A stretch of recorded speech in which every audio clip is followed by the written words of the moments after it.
해외 투자 비중을 올해 20%에서 2019년 25% 이상으로 확대하기로 했습니다. 삼성중공업은 오늘 조직을 슬림화해 운영 효율성을 높이고 사업부별 책임 경영을 강화하는 방향으로 조직 개편을 단행했습니다. 연말이 다가오면서 내년 초 주주 배당을 해야 하는 상장 기업들의 고민이 깊어지고 있습니다. 한화가 한화솔라원과 한화큐셀을 합병해 전 세계 태양광 시장 선점에 박차를 가하고 있습니다. 안녕하십니까. 센 경제 현장 박미라입니다. 코스피 지수가 기관의 매수세 상승 마감했습니다. 오늘장 마감 소식 증권부 김창현 기자와 알아보겠습니다. 안녕하십니까? 네, 안녕하십니까? 네, 자세한 마감 시황 전해주시죠. 네, 코스피 지수가 연기금을 비롯한 기관의 저가 매수에 힘입어 5거래일 만에 반등에 성공했습니다. 코스피 지수는 12일 전날보다 0.27% 오른 1921.71에 마감하며 5거래일 만에 반등에 성공했습니다. 전날 선물 옵션 동시 만기와 유가 하락 여파로 1% 넘게 하락했던 코스피 지수는 이날 장 초반 기관과 개인의 매수에 힘입어 소폭 상승 출발했습니다. 장중 개인이 매도로 돌아섰지만 기타 법인과 연기금이 매수에 나서면서 결국 전날보다 상승한 채 마감했습니다. 외국인이 2,529억 원, 개인이 218억 원 순매도했습니다. 외국인은 최근 3거래일 1조 원이 넘는 매물 폭탄을 쏟아내고 있습니다. 반면 연기금은 1,226억 원 순매수했고 기타 법인도 885억 원 사들이면서 지수 하락을 방어했습니다. 업종별로는 보험이 3.5% 오른 것을 비롯해 전기가스업, 은행 등이 강세를 보였습니다. 의료정밀, 기계, 증권 등은 약세를 나타냈습니다. 시가총액 상위 종목들은 삼성화재와 삼성생명이 각각 4.87%, 3.75% 오른 채 마감했습니다. 기아차, 한국전력도 상승했습니다. 반면 삼성 SDS는 3.44% 하락했습니다. 코스닥 지수는 전날보다 0.66% 내린 533.67포인트의 장을 마감했습니다. 원달러 환율은 2원 20전 오른 1103원 10전에 거래를 마쳤습니다.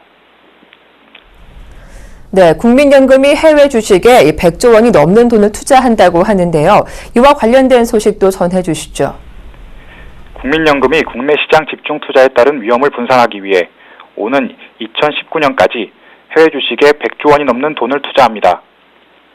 국민연금 기금운용위원회는 12일 국민연금이 오는 2019년까지 해외 투자 비중을 현행 20.4%에서 25% 이상으로 4.6%포인트 넘게 확대하는 내용을 담은 해외 투자 전략 및 추진과제 안을 심의 의결했다고 밝혔습니다. 국민연금은 늘어나는 해외 투자 비중의 80%가량을 해외 주식 확대로 채울 계획입니다. 운용위원회는 해외 주식 비중을 현재 11.3%에서 2019년 15%로 확대할 방침이라며 선진국과 신흥국 자산 간 수익 위험 특성을 분석해 액티브 운용 중심에서 벗어나 패시브 운용의 비중을 강화하겠다고 설명했습니다. 2019년 국민연금 운용기금은 700조 원으로 늘어날 것을 감안하면 해외 주식 투자액만 105조 원에 달할 것으로 전망됩니다. 한편 운용위원회는 금리 변동성에 대응하기 위해 내년 1월부터 국내 채권 위탁 운용 목표 범위를 현행 8에서 12%에서 10에서 14%로 확대하고 해외 주식 위탁 운용 목표 범위는 75에서 95%에서 70에서 90%로 낮추기로 했습니다. 네, 오늘 말씀 잘 들었습니다. 지금까지 서울경제신문 증권부 김창현 기자와 함께했습니다. 고맙습니다. 네, 감사합니다.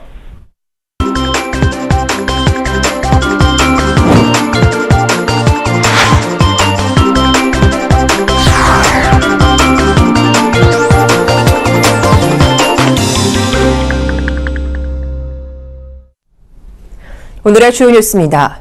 국민연금이 해외 투자 비중을 올해 20%에서 2019년 25% 이상으로 확대하기로 했습니다. 기금 규모 증가를 감안하면 2019년 해외 투자 규모는 지난 6월 말에 90조 5천억 원보다 2배 이상 증가할 것으로 예상됩니다. 보건복지부는 오늘 국민연금기금 운영위원회가 올해 5차 회의를 열고 이 같은 내용의 해외 투자 전략 및 추진 과제안을 심의 의결했다고 밝혔습니다. 해외 투자를 확대하기로 한 것은 국민연금기금이 국내 시장에서 차지하는 높은 비중을 고려한 것입니다. 국내 시장 집중에 따른 투자 리스크와 자산 유동화를 고려해 분산 투자가 필요하다는 지적이 반영됐습니다. 해외 주식 투자는 선진국과 신흥국 자산 간 수익 위험 특성을 분석해 전략화하는 한편 액티브 운용 중심에서 벗어나 패시브 운용의 비중을 강화하기로 했습니다. 해외 투자와 관련한 인력과 조직도 강화해 내년 중 해외 사무소 9명을 포함해 해외 투자 운용 인력을 65명 늘리기로 했으며 아시아와 호주 등 신흥시장의 성장세를 조사하기 위해 아시아 사무소도 신설하기로 했습니다. 삼성중공업은 오늘 조직을 슬림화해 운영 효율성을 높이고 사업부별 책임 경영을 강화하는 방향으로 조직 개편을 단행했습니다. 삼성중공업은 우선 책임 경영을 강화하기 위해 조선해양영업실을 해체하고 사내 영업팀을 조선시추사업부와 해양생산사업부 등 조선 관련 양대 사업부로 이관했습니다. 또 조선시추사업부와 해양생산사업부 산하기본설계팀을 기술영업팀으로 재편해 효율적인 영업 지원이 가능하도록 했습니다. 또 대형 프로젝트 대응 역량을 높이기 위해 설계와 설계관리 조직을 재편하고 통합 프로젝트 관리 조직을 신설했습니다. 이는 최근 해양 플랜트 등 대형 프로젝트에서 잦은 설계 변경으로 적지 않은 손실을 입은 것에 대한 대응책으로 풀이됩니다. 또 개별적으로 관리되던 각각의 프로젝트를 회사 전체 거시적인 안목에서 관리함으로써 해양 플랜트 등 대형 프로젝트에 대한 관리 감독을 좀 더 엄격히 하겠다는 의도도 엿보입니다. 삼성중공업 관계자는 급변하는 경영 환경에 신속히 대응하고 업무 효율을 높이는 데 이번 조직 개편의 방점이 찍혔다며 이번 조직 개편으로 삼성 엔지니어링과의 합병 무산으로 침체된 분위기를 쇄신하고 영업력을 강화하는 효과가 날 것으로 기대했습니다. 르노 삼성자동차는 올해 판매량이 지난해보다 25%가량 늘어날 것으로 전망했습니다.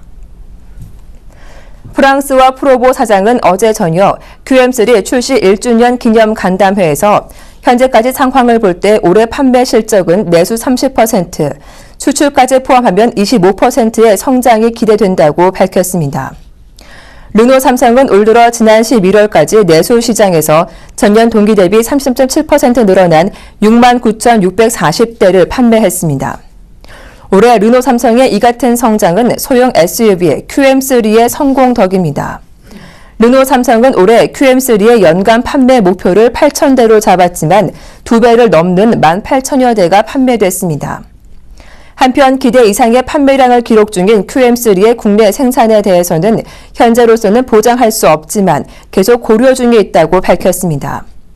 다만 르노 본사에서 지속적으로 요청해 내년 QM3의 물량을 충분히 확보해 물량 수급 문제는 해결될 것으로 본다고 덧붙였습니다.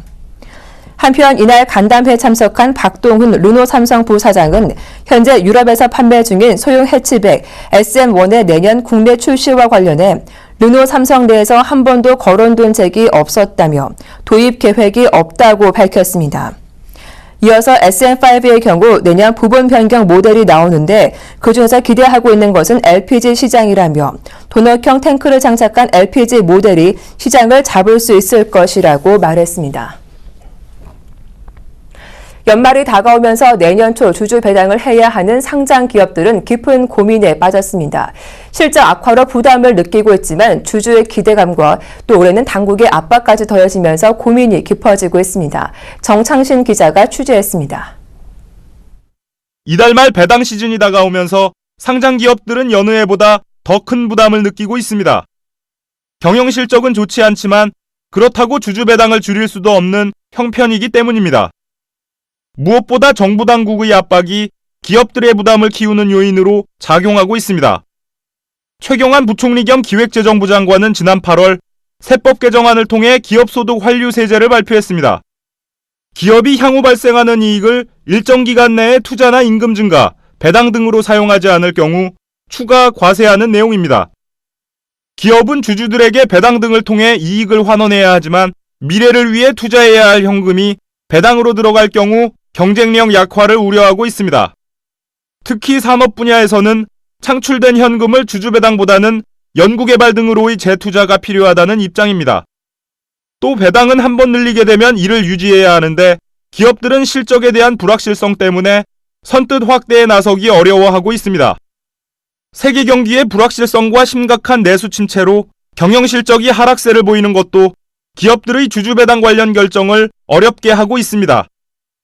금융정보업체 FN가이드에 따르면 상장기업 168곳의 올 4분기 영업이익은 27조 6,800억 원으로 추산했습니다. 이 수치는 한 달 전 전망치 28조 700억 원보다 1.4% 떨어진 수치이며 세 달 전 31조 1,800억 원보다는 11.8% 감소한 것입니다. 일부 여력이 있는 기업들은 배당을 올릴 수도 있겠습니다만, 기업 입장이나 주주 입장에서도 일회성 배당을 올리는 것보다는 R&D 투자를 확대해서 본질적인 기업 가치를 올리는 게 주주 입장에서도 이득이 될 걸로 보입니다. 따라서 일부 기업들은 현금 배당보다 자사주 매입 등을 통해 현실성 있는 주주 이익 제고에 나선다는 방침입니다.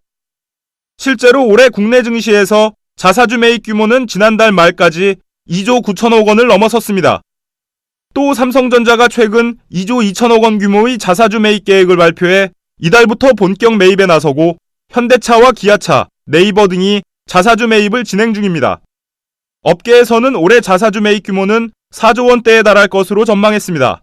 이는 2008년 5조 9천여억 원 이후 6년 만에 최대치입니다. 전문가들은 정부가 기업에게 배당을 강요하기보다 투자를 통해 기업 경쟁력을 키울 수 있는 환경을 만들어주는 것이 결국 주주들의 이익을 키우는 대안이라고 조언하고 있습니다. 서울경제TV 정창신입니다. 수년 전 차세대 에너지 사업으로 급부상하며 글로벌 기업들이 앞다퉈 뛰어들었던 태양광 시장이 지난 3년간 침체를 겪은 뒤 글로벌 선도 업체들 간의 경쟁 구도로 재편됐는데요. 이런 가운데 한화는 태양광 분야 자회사인 한화솔라원과 한화큐셀을 합병하며 전 세계 태양광 시장 선점에 박차를 가하고 있습니다. 정훈교 기자가 전합니다. 중국 업체들로 인한 과잉 공급과 최대 시장이었던 유럽연합의 재정 위기로 지난 3년간 태양광 관련 기업들은 도미노처럼 쓰러져 나갔습니다.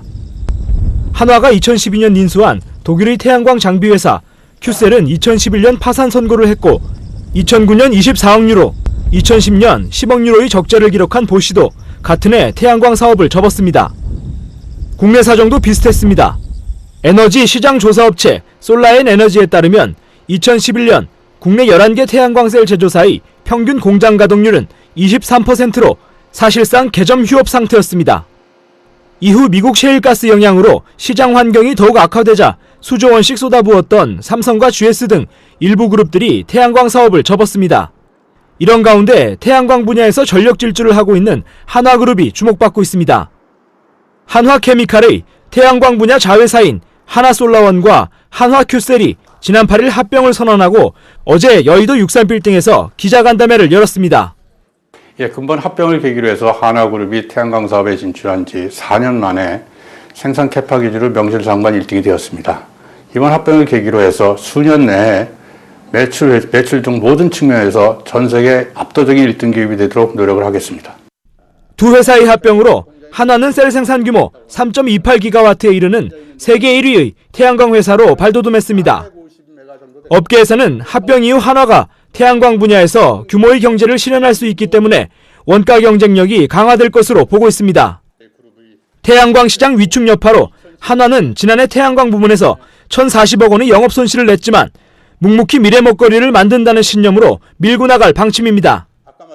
한화가 이처럼 태양광 사업에 올인하는 배경은 승자 독식 효과를 노리고 있기 때문입니다.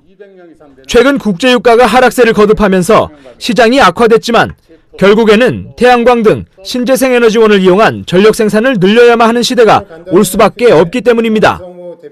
따라서 자연적인 구조조정을 거친 후 수요가 확대될 때까지 살아남은 승자가 시장을 독식하게 된다는 것입니다.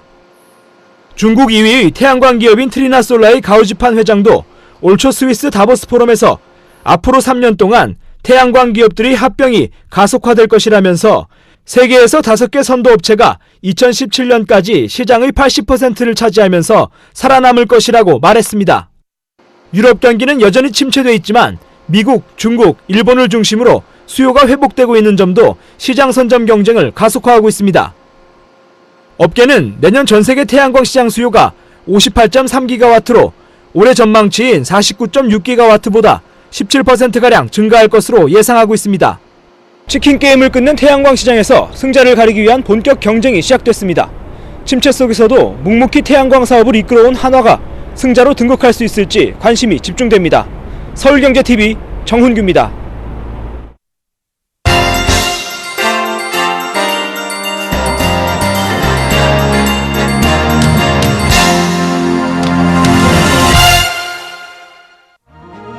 미국 서부의 최대 해상 관문인 LA 롱비치항에서 노사간 갈등으로 물류 대란이 장기화하면서 우리나라 수출입 기업들의 피해가 속출하고 있습니다. LA 롱비치항의 물류 대란은 지난 7월 선박 회사들을 대변하는 태평양 선주협회와 항만노조인 서부해안 항만노조 간 고용 재계약 협상이 결렬되자 노조가 태협에 나서면서 심화됐습니다. 코트라 LA 무역관에 따르면 한국 수출입 기업 가운데 식품 의류 기업이 통관 지연으로 가장 큰 피해를 보고 있는 것으로 조사됐습니다. 식품은 유통기한이 짧은 데다 냉동 냉장 보관이 필요하고 의류는 크리스마스를 전후한 연말 대목에 맞춰 생산량을 대폭 늘렸기 때문입니다. 당장 농심과 CJ 등 미국 서부 지역에서 식품 공장을 운영 중인 기업들은 원부 자재 조달에 차질을 빚고 있습니다. 납기 기한을 준수하기 위해 항공 물류 운송으로 추가 운송비를 부담하는 업체도 늘어나고 있습니다. 하지만 제품 단가가 높아져 추가 거래에 애를 먹고 있는 실정입니다. 실제로 40피트 컨테이너 한 대를 해상으로 운송할 경우 $2,500의 비용이 들지만 항공 운송을 이용하면 최대 10배까지 비싸집니다. 문제는 아직 선주협회와 항만노조 간 접점을 찾지 못하고 있어 미 서부 항만의 물류 대란이 장기화할 가능성이 크다는 점입니다. 공급 과잉으로 국제 유가가 하락세를 벗어나지 못하고 있는 가운데 서부 텍사스 유 가격이 최근 5년 내 최저 수준을 기록했습니다. 현지 시간 11일 뉴욕 상업거래소에서 내년 1월 인도분 서부 텍사스산 원유는 전날보다 99센트 하락한 배럴당 59.95달러에 장을 마쳤습니다. 2009년 7월 14일 이후 최저점을 기록한 것입니다. 서부 텍사스산 원유는 이번 주에만 9% 가까이 하락했고 배럴당 107달러가 넘었던 지난 6월 기준으로는 45%나 떨어졌습니다. 지난주 미국의 원유 재고량이 시장의 예측과는 반대로 늘어난 것으로 집계된 데다 주요 산유국인 사우디아라비아가 감산 불가 입장을 재확인한 게 이날 시장에 영향을 미쳤습니다. 런던 ICE 선물 시장의 브렌트유는 전날보다 51센트 낮아진 배럴당 63.73달러 선에서 거래됐습니다. 내년 초 석유 수출국 기구 특별 회동이 열려 유가 대책을 논의할 것이라는 전망도 있지만 일부 분석가들은 사우디가 입장을 번복하지는 않을 것이라는 시각을 보이고 있습니다. 그리스의 조기 대통령 선거를 둘러싼 여야 간 공방이 가열되면서 금융시장이 또 폭락했습니다. 연립정부는 국민이 조기 총선을 원하지 않는다며 의회가 반드시 대통령을 선출해야 한다고 촉구했지만 야당들은 대선을 부결시켜 조기 총선을 치르겠다는 의지를 거듭 강조했습니다. 그리스는 상징적 국가 원수인 대통령을 의회에서 선출하며 오는 17일 1차 투표를 시작으로 23일 2차 투표, 29일 최종 투표를 치르게 됩니다. 의회가 대통령 선출에 실패하면 해산하고 21일 안에 총선을 치러야 하기 때문에 의원직 임기가 1년 이상 남았지만 내년 1월 25일에 조기 총선을 실시할 가능성이 제기되고 있습니다. 여론조사 업체 알코가 이날 발표한 정당별 지지율 조사에서 야당인 시리자는 28%로 1위를 유지했으며 여당인 신민당보다 4.8포인트 앞섰습니다. 이처럼 조기 총선에서 시리자가 집권할 우려가 커지자 그리스 금융시장은 사흘째 하락세를 탔습니다. 11일 아테네 증시의 종합주가 지수는 8% 폭락했습니다. 증시는 조기 대선 발표가 나온 직후인 지난 9일 12.8% 폭락해 27년 만에 최대 낙폭을 기록했다가 10일 소강 상태를 보였으나 다시 급락세를 탔습니다. 지난 8일까지 7.24%였던 그리스 10년 만기 국채금리도 급등세를 지속해 9.1%까지 치솟았습니다. 버락 오바마 미국 대통령은 자신의 무역 분야 역점 사업인 환태평양 경제 동반자 협정 TPP 협상의 타결 가능성을 절반 이상이라고 낙관했습니다. 또 중국을 상대로 환율과 지적재산권 보호 문제를 더욱 압박하겠다고 밝혔습니다. 오바마 대통령은 대통령 직속기구인 수출위원회 회의를 주재하면서 이같이 말했습니다. 그는 TPP 협상 파트너들과 합의에 도달할 수 있을 것이라는 점을 1년 전보다 훨씬 더 낙관한다며 다른 일이라는 뜻은 아니지만 강한 합의를 끌어낼 확률이 50대 50보다는 훨씬 높다고 생각한다고 설명했습니다. 하지만 오바마 대통령은 타결 예상 시점 등은 구체적으로 제시하지 않았습니다. 미국, 일본 등 12개 TPP 협상 당사국은 이번 주 워싱턴 DC에서 장관급 실무 협상을 재개한 상태입니다. 협상국들은 늦어도 내년 초에는 포괄적인 합의를 도출한다는 방침이지만 농산물, 민간 품목의 무역 장벽 철폐 등에 대한 최소한의 의견 접근도 이루지 못한 상황에서 내년 초 타결 목표를 달성할 수 있을지는 불투명한 상황입니다. 오바마 대통령은 또 회의에서 내주로 예정된 중국과의 양자무역 회의 때 환율과 지적재산권 보호, 국영기업 등의 문제에서 압박을 지속하겠다고 강조했습니다. 센 경제 현장 여기서 모두 마치겠습니다. 함께해 주셔서 고맙습니다.